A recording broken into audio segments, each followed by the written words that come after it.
আমরা অনেকেই গর্ব করে বলি এশিয়ার বৃহত্তম বার অ্যাসোসিয়েশন ঢাকা বার বা ঢাকা মেট্রো বার, ঢাকা বার অ্যাসোসিয়েশন যে নামেই যে বলুক না কেন, এই ভয়াবহ বারের নির্বাচন গত 29শে এপ্রিল 2026 এবং 30শে এপ্রিল 2026 শেষ হলো।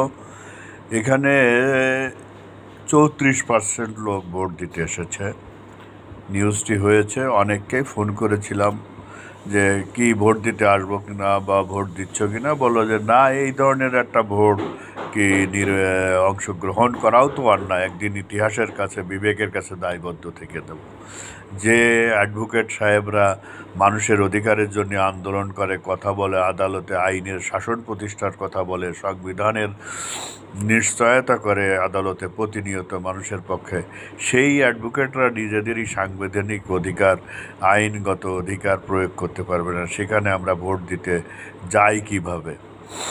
তারা বলছে যে 34% বলেছে।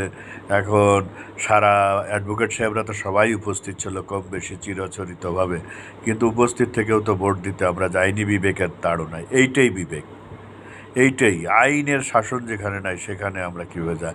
আইনের প্রতি শ্রদ্ধা, আমাদের যে গণতান্ত্রিক অধিকার, মৌলিক অধিকার সংবিধান দিয়েছে 26 থেকে 47, সারা পৃথিবীরকে আমরা জানান দিই, সারা বাংলাদেশের নাগরিকদের আমরা এটা শিখাই, সেখানে আমাদেরই মত প্রকাশ স্বাধীনতা নাই। এটা অনেক সহযোদ্ধা সহকর্মী বলেছে, তাদেরকেও ধন্যবাদ।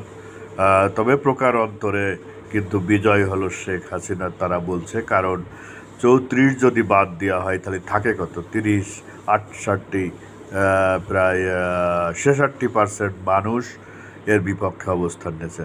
এখন তারেক রহমান ইউরোপ আমেরিকা থেকে এসেছেন, যেই দাসের গণতান্ত্রিক প্রক্রিয়া চালু করতে চান, কিন্তু তার সময় আমরা দেখলাম বারের নির্বাচনে সব জায়গায় হেরে যাওয়ার কারণে আজকে ঢাকা বারে আওয়ামী লীগের প্রার্থী বা বিরোধী দলীয় প্রার্থীকে নির্বাচনে অংশগ্রহণ করতে দেয় নাই।